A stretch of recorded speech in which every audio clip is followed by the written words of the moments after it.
In the year 2398, the third son of the Voight family, Kuno Voight, was born in the grand city of Altdorf. Kuno could not have been more out of place among the family of cosmopolitan nobles.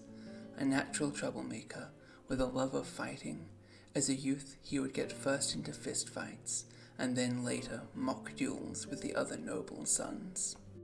As such, he built up quite a poor reputation, and finally, after a particularly sordid affair with a visiting Bretonnian damsel, at age 19, Kuno was kicked out of his family. He was allowed to take with him the weapons and armor he'd accrued, as well as a small purse of coins, and set out for adventure. His travels first took him to the city of Mordheim, where he assembled a small warband and set off into the ruins to plunder wealth from the dead city. He barely made it out alive, alongside the sole survivor of his men, Gerwin Schulze. Despite their brush with death, the two men had a grand time in Mordheim, and made off with a small sum of gold. The two men traveled the Empire together, getting into trouble and steadily accumulating wealth, as well as the occasional magic item. Across their travels, they picked up many more companions, including the engineer Archibald Buchel and the jade wizard Berthold Geyer. Though the four of them had a great number of adventures, that is a story for another time. By the time Voight was in his early 30s, they had amassed enough wealth to purchase a small fleet of ships and several cannons, as well as hiring the men to man them and soldiers for an expedition. With this wealth, they set off for Lustria. Upon arriving on the continent, they immediately built a camp and got ready to venture into the jungles in search of gold and treasure. But they were not alone. Skinks watched them from the trees and reported on their arrival to the Saurus Oldblood, Uctel. He dispatched messengers to call up his soldiers and began to plan to destroy these invaders. The call was answered by his immediate troops, as well as the Saurus Scar veteran, Gukadok, and his Prophecy warriors, a group of elite Saurus warriors, as well as by the skink priest Toll, who flew in with his cloak of feathers alongside his pterodon riders. The messengers relayed that Critgear Chew and his stegodon would be arriving as well, but unfortunately for Uctel, they never made it. Instead, they were ambushed at the Twin River crossing by a group of wood elves who prevented them from reaching the battle. With his forces assembled, Uctel waited. After a week of establishing camp, Voight set out into the jungle. Uctel watched his moves, seeing how his men navigated the undergrowth before settling on his trap. He set up his forces within the jungle beside a river that Voight had to cross. When he arrived, Uctel kept his troops in reserve until the men had all crossed the river and were getting ready to move on.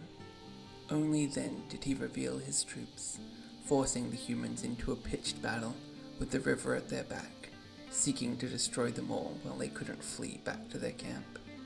And so, the battle known as Voight's Folly began.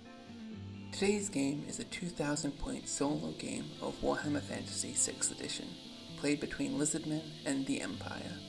As the Empire side is being ambushed, they deployed first and had to take the second turn. The Empire army is led by Kuno Voight, represented by an Elector Count equipped with a pistol, handgun, Dawn armor, Enchanted Shield, and a Talisman of Protection. Accompanying him is Captain Gerwin Schulze, the standard bearer, wearing full-plate armor and carrying the banner of Sigismund. Master Engineer Archibald Buchel, carrying a Hochland long rifle and wearing armor of Meteoric iron, and Wizard of the Jade Order, Berthold Geyer, a level 2 wizard, carrying a Power Stone and Dispel Scroll. Berthold rolls for his spells, and gets Mistress of the Marsh and Master of Stone. Not the spells he was hoping for, but still good enough. The core units of the army comprise of 2 units of 10 handgunners, referred to as white handgunners and red handgunners, as well as a unit of 10 archers and 5 huntsmen, following the same white and red titles respectively. They also have a unit of 20 spearmen with shields, a musician, standard bearer, and sergeant, accompanied by 2 detachments of 5 swordsmen each, referred to as the Navy and Teal detachments. The core units also contain the central unit of the army, a unit of 30 halberdiers with shields, led by a sergeant, a musician, and having a standard bearer carrying the Griffin standard. This unit is joined by both Kuno Voight and Gerwin Schulze. The unit also has 2 detachments, one with 5 swordsmen called the Orange Detachment, and one with 6 swordsmen known as the Olive Detachment. The Handgunners and archers deploy on the flanks, both handgunners taking positions on small hills beside the river, while the archers and huntsmen stand on their flank. The 2 parent units deploy between the hills. Unfortunately, the army also has 3 great cannons and 2 Hellblaster volley guns, which crowd the deployment zone, forcing the Spearmen to deploy ahead of their detachments and the halberdiers to deploy behind theirs. Arrayed against the cramped Empire forces, the Lizardmen have a lot more room to stretch out into. They are led into battle by the Saurus Oldblood Uchtell. He is a member of the Blessed Spawning of Quetzal, which improves his natural armor save from his scaly skin to a 4+. He also wears light armor and carries the Maiming Shield and Scimitar of the Sun Resplendent. This gives him a 2+ save and an astonishing 8 attacks a turn. Finally, he wears the Charm of the Jaguar Warrior, allowing him to move 9 inches or 18 inches on the charge. Uchtell's core units, led by him personally, consist of a unit of 16 Saurus warriors, referred to as the Blue Warriors, with a spawning champion, standard bearer, and musician, as well as a unit of 10 skink skirmishers, the Green Skinks, and a unit of 16 skink skirmishers, the Blue Skinks. His special units include a unit of 5 Saurus cavalry and a unit of 5 Croxigors. The Saurus warriors and cavalry take up a position in the middle of the battlefield, prepared to advance across the open ground as quickly as possible to engage the enemy. The Croxigors and Blue Skinks deploy on the right side of the battlefield, making use of their aquatic nature to advance across the swamp with little risk of being charged in return. The army is also joined by the Saurus Scar veteran, Gukadok, from a blessed spawning of Quetzal and Huanchi, both improving his armor save and allowing him to stride through the woods easily. He carries the Totem of Prophecy and stands alongside a unit of 19 Saurus warriors, also of the Quetzal and Huanchi blessed spawning, and taking a musician. This vaunted heritage makes them a rare choice instead of the usual core slot they would occupy. They deploy on the left side of the battlefield, among the trees, alongside the Green Skinks, using their ability to move swiftly through the jungle to advance with the safety of cover. Finally, there is the Skink Priest Toll. He is a level 2 wizard equipped with a cloak of feathers, allowing him to fly across the battlefield. He rolls for spells and gets Second Sign of a Mole and Portent of Far. He brought with him a unit of 3 Pterodon riders, who are deployed behind the Croxigors while he takes cover behind the Blue Warriors. The Lizardmen army is a little smaller than the Empire army, as the Stegodon that was supposed to arrive with Kritkir Chew was driven away by the Wood Elves at the Twin River ambush. For more information on this, you can check out my previous video, linked in the description. The Lizardmen begin the game with a general march forward. Most units move directly forward, however Uchtell moves out from behind the cavalry, marching 18 inches to threaten a charge on the Handgunners in the next turn.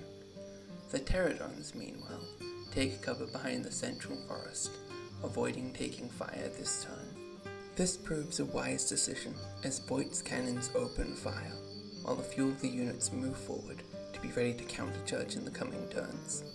The white cannon fires at Uchtell. The cannonball bounces off the ground in front of him and slams into his face, turning his head into a fine mist.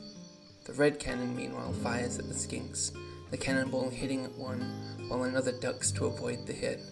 The cannonball sails past the unit and into the Croxigors, where it breaks the ribs of one of the massive creatures, but doesn't land a fatal blow.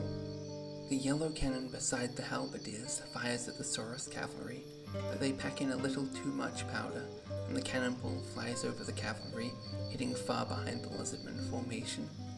The Hellblaster volley guns, meanwhile, both open fire on the Blue Warriors, and land 18 shots between them, killing 10 of the Saurus warriors. The white handgunners and archers both fire on the Saurus cavalry, and kill 2 of them, while the red handgunners and huntsmen shoot at the Skinks in front of the Croxigors, and kill 4 more of them. Despite taking sizable losses, none of the Lizardmen flee this turn.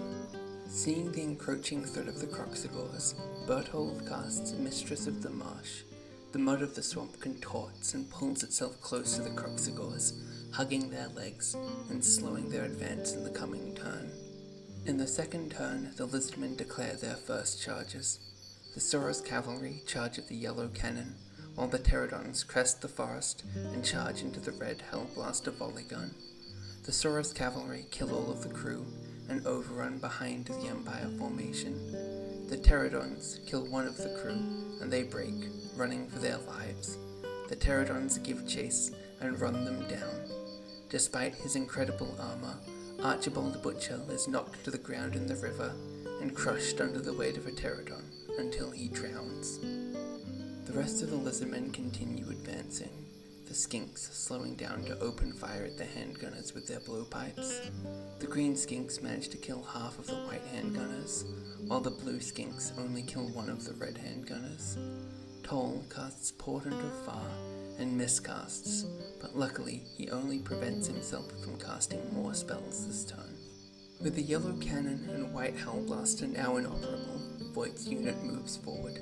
Its detachments are splitting out to either side, since the two guns on their flanks can no longer be blocked by their formation. Both remaining cannons fire at skinks, the white cannon killing two as the cannonball flies through their ranks.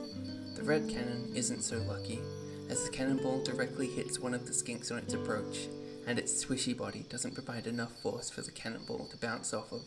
The white and red handgunners and archers open fire on the same skink targets, killing 3 more of the green skinks and 2 more of the blue skinks. Based on his success last turn, Berthold casts Mistress of the Marsh again, slowing the Kroxigors down once more. The red Hellblaster volley gun spins on the spot to fire at the Pterodons. Disaster strikes, as it misfires on the first barrel, and all 3 barrels are jammed, preventing them firing this turn. With the awkward position, no other units could target the Pterodons, so this leaves them free to run amok in the rear of the Empire formation for another turn. The crew never get the chance to unjam the Hellblaster volley gun, as the Pterodons charge them in the next turn and slaughter them all. Alongside the Pterodons, the Soros cavalry move behind the lines, threatening the rear of the Halberdiers in the next turn.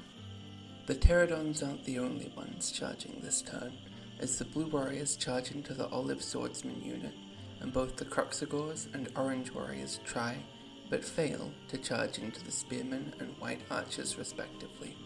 The Skinks continue to screen against the ranged weapons of the Empire formation, keeping the units that failed to charge safe until the next turn. They open fire on the handgunners, killing 4 of the white handgunners and 2 more of the red handgunners. Portent of Fire is cast upon the blue Soros warriors by Toll, who is flown from behind the Kroxigors to take cover inside the central forest. With this boon, the Soros warriors strike down half the Olive Swordsmen, who flee 10 inches through the other detachment's swordsmen. The warriors give chase, and end up running directly into the Halberdiers themselves. In the Empire turn, the Spearmen charge at the Kroxigors, while Berthold cracks his Power Stone to cast Master of Stone on the Skinks, killing 3 of them, before casting Mistress of the Marsh on the Soros cavalry. Though he succeeds, this time the spell is successfully dispelled by Toll. The white cannon fires on the orange warriors now that they're exposed and kills 3 of them, while the red cannon fires on the blue skinks, but overguesses and hits the Kroxigors instead, in a move that was definitely an accident and not a calculated abuse of rules. This lucky accident kills one of the Kroxigors, while the blue skinks lose another 4 to the red handgunners, and the green skinks lose 2 to the white handgunners and archers. The blue warriors hit the halberdiers first, killing 4 of them. Kuno Voight swings at them and misses, but Gerwin Schulze manages to kill one of the Soros warriors. Even though so many halberds were killed, the Griffin standard doubles the impact of the ranks of the unit, and so the press of human bodies are enough to win the fight and send the warriors fleeing. With the unit so devastated, they can't rally and flee for the rest of the fight. The Spearmen attack the Kroxigors, but fail to do any damage. The Kroxigors hit back and kill only 1 Spearman, which sends them fleeing through the swamp. The Spearmen give chase, but but the swampy ground is too much for them, and they barely make any progress. The Kroxigors immediately rally in the next turn, protected from a second charge by the swamp they find themselves in the middle of. Knowing that Mistress of the Marsh will lock them down again and make charging the Spearmen nearly impossible, the Pterodons charge at Berthold. They inflict a serious wound on him and send him fleeing into the jungle, never to be seen again. This panics the red handgunners, who flee forward past the final blue skink towards the swamp. This isn't the only charge on the Lizardmen side of the battle. The orange warriors charge at the white archers, who flee off the battlefield in response. Beside them, the green skinks charge at the white cannon, though they fail to inflict any damage, and one of them is cut down in response. While the fighting is breaking out, Toll is looking for a safe place to cast from. He spots it, ironically enough, in the center of the Empire formation, taking to the skies with his cloak to land behind the abandoned Hellblaster volley guns and begin casting Portent of Far. In the middle of the battlefield, the Saurus cavalry charge at the halberdiers in the rear. They manage to kill 5 of them in the charge with the aid of Toll's spell and send the halberds fleeing. They get lucky and roll 12 inches for how far they flee, while the cavalry only makes it 10 inches on the chase. The halberds and handgunners both rally, reforming to be ready to fight in the next turn. The halberds turn to face the Saurus cavalry, just in time to see the red cannon fire at them, and one of the Saurus warriors is crudely fused with his Cold One mount. This proves enough to send the cavalry fleeing from the battlefield, to the cheers of Voight and his men. The huntsmen open fire on the Pterodons. Shooting at birds, even massive scaly ones, is much more their element, and they manage to kill one of them. This sends the other 2 fleeing across the river and off the battlefield before they have a chance to rally. The rest of the turn goes well for the Empire, as the White Cannon's crew slay the last 2 green skinks. The game is now moving into its 5th turn. With only 1 turn left after this one, most units are mostly stuck in the region of the battlefield they find themselves in now. This is a great boon for the Kroxigors, who charge at the Spearmen. They kill 5 of them and send them fleeing. They give chase into a unit of swordsmen, which will prove a common theme throughout the next few turns. The one remaining blue skink also declares a charge at the handgunners and manages to stab one in the back. He's immediately smacked in the head by the butt of a handgun, which kills him instantly. Finally, the orange warrior unit reforms to face the oncoming orange swordsmen. They had declared a charge last turn, but weren't in range, giving the warriors time to redress their ranks and receive the charge properly. Next turn, the swordsmen charge once more, while across the battlefield the cannons are rolled onto the hills, and the halberds move forward to engage with the orange warriors next turn. They can't move as fast as they'd like, however, as Toll has since flown back behind the Empire position to prevent them marching. The swordsmen fail to do any damage, and Gukadok strikes down 2 of their number. As the orange warriors cause fear due to the Totem of Prophecy, the swordsmen flee, and the warriors give chase. In their next turn, they charge at the swordsmen once more, and manage to catch them, running them all down. Unfortunately, this is exactly what Kuno Voight wanted. With the orange warriors now much closer, he leads his men in a charge into the flank of the Saurus. Gukadok offers a duel, and Voight goes to accept. Before he can, Gerwin cuts him off, refusing to let his friend risk his life, as his death here would doom them all. And so, the 2 standard bearers cross swords. While this duel is beginning, the Kroxigors on the other side of the battlefield continue chewing through units. They kill 2 swordsmen, who flee but rally in the next turn. This victory carries them into the unit of handgunners, who they kill 5 of and send the last ones fleeing into the jungle. Once again, the Kroxigors give chase and rush into the red cannon's crew, killing all of them. The white cannon goes to fire its final shot as the battle winds down.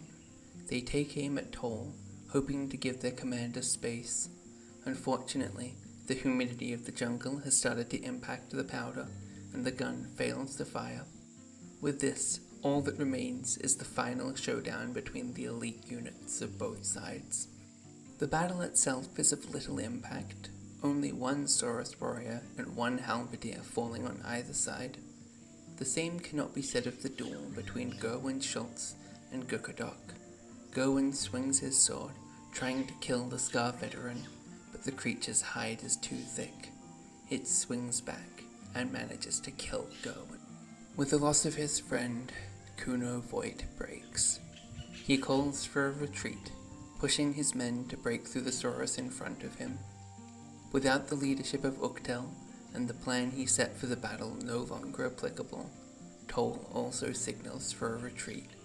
The two forces disengage, leaving most of their dead on the battlefield. Only the body of Gerwin is taken with the Empire forces as they make their way back to camp. After returning to camp, Kuno Voight spends the next few days mourning the loss of his companions before taking stock of the situation.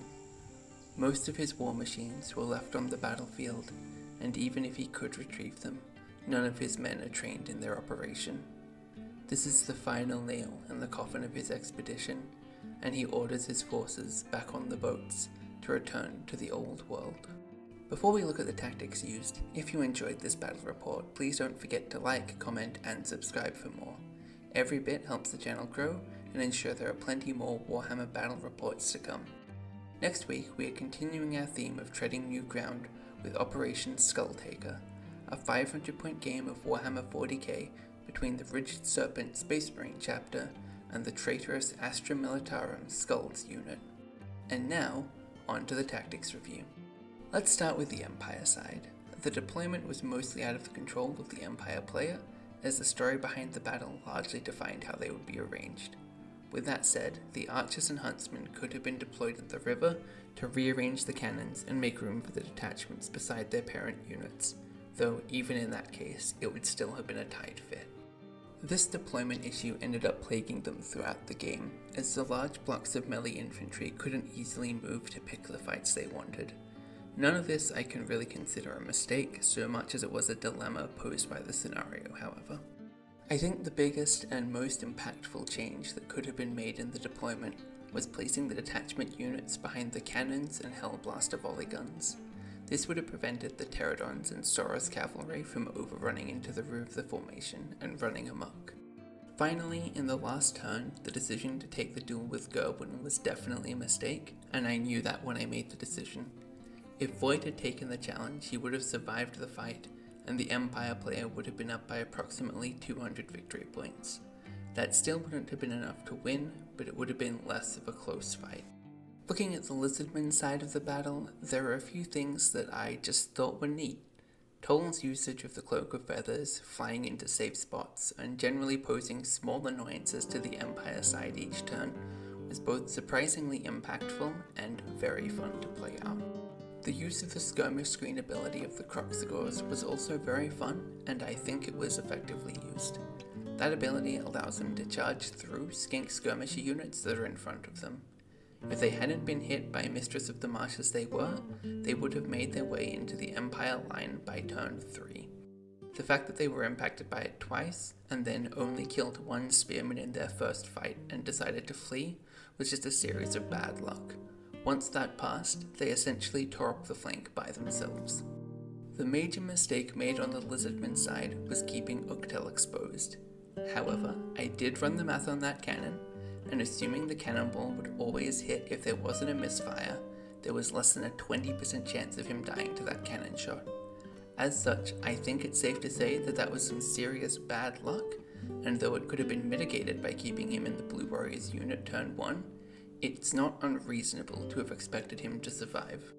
If he had survived, the following turns would have gone very differently, as he alone could easily defeat the Handgunners, Swordsmen, or Cannons, and he would have been effectively a second unit of Pterodons in the rear of the formation.